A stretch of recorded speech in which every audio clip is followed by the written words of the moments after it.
This is your WLCX Daily News Roundup for the Eagle 1490 AM in La Crosse.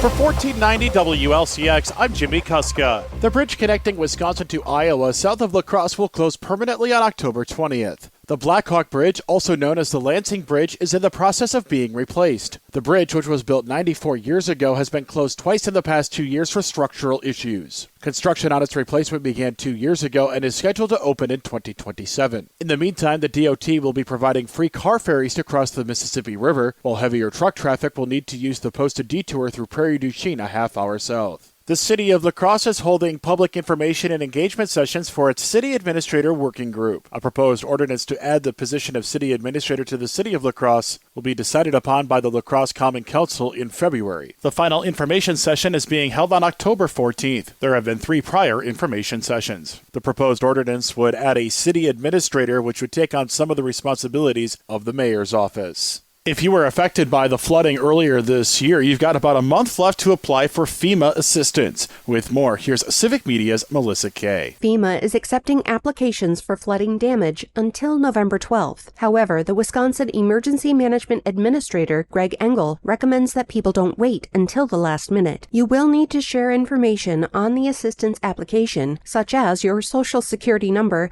and annual household income, and a FEMA inspector will contact you to set up a time and date to perform an inspection. FEMA inspectors will always carry an official photo ID and never ask for any bank information or charge a fee for inspection. If you are unsure whether a visit or call is legitimate, contact the FEMA helpline to verify at 800-621-3362. Are you interested in serving on a city committee? La Crosse's city government is currently looking for volunteers to serve on 8 different committees and boards, including the Redevelopment Authority, Police and Fire Commission, Neighborhood Revitalization Commission, Floodplain Advisory Committee, Housing Authority, Building and Housing Appeals Board, Bicycle Pedestrian Advisory Committee, and Room Tax Commission. If you're interested, you can fill out an application on the City of La Crosse website. If your local country roads are in rough shape, you can call to get them fixed. With more, here's Civic Media's Melissa Kay. It's harvest season in Wisconsin, and that means more agricultural traffic on the roads. Along with drivers needing to be aware of these slow-moving vehicles, you can help in other ways. If you notice roads that are in need of repair because of agricultural traffic, you can reach out to your local government officials to remind them that now is the time to apply for funding through the State Agriculture Roads Improvement Program, or ARIP. The application period opened on Monday, October 6th. And the deadline for submissions is 5 p.m. on December 15th. There's $150 million in grant funds included in this ARIP program in the 2025-27 state budget. October is the start of high school football playoffs, and this season, for the first time, teams will qualify using a new system. Wisconsin Football Coaches Association President Brian Kaminsky said that the new system rewards you for beating good teams. You're getting rewarded for beating good teams a little bit more than just saying, boy, if you have 4 wins, you're in the playoffs or whatever it might be. So now it's not only wins, but it's quality wins. Kaminsky said that the plan was rapidly approved by the WIAA with strong support from coaches around the state. We had great support by the coaches, right? We had over 400 out of 420 head coaches respond.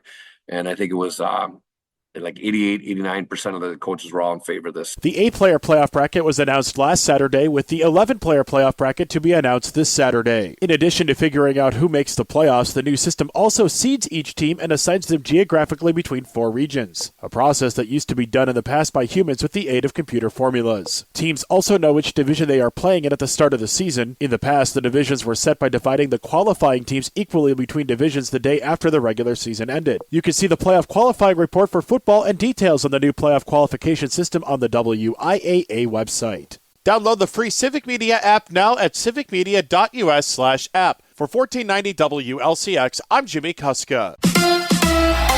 Baseball tonight. Hi, I'm Mike Clemens with sports. The Brewers and the Dodgers meet for Game 1 of the National League Championship Series at AmFam Field. The last time the Brewers made it this far was in 2018, when they lost in 7 games to this same Dodgers team. The Dodgers then advanced to the World Series, but lost to the Boston Red Sox in 5. College football. The Badgers, with another poor performance, losing 37-0 on homecoming to the Iowa Hawkeyes. Badgers head coach Luke Fickell. Fall camp, I would tell you that we were in a better place. No, we're not better than most of the people or maybe anybody right now that we're playing. NFL, the Packers over the Bengals, 27-18. Green Bay running back Josh Jacobs led with 5 receptions, 18 carries for a total of 150 yards and 2 touchdowns, even though he had the flu. I really don't know where it came from. Just kind of woke up this morning just not feeling my best. I told him, I said last time that I felt that way, I had 130 and 2 touchdowns. So it is what it is. That's Josh Jacobs with Sports. I'm Mike Clemens. That's your WLCX Daily News Roundup from Civic Media. Subscribe to this podcast on Spotify, Apple, or wherever you find your podcasts. Find more news at lacrosseeagle.com.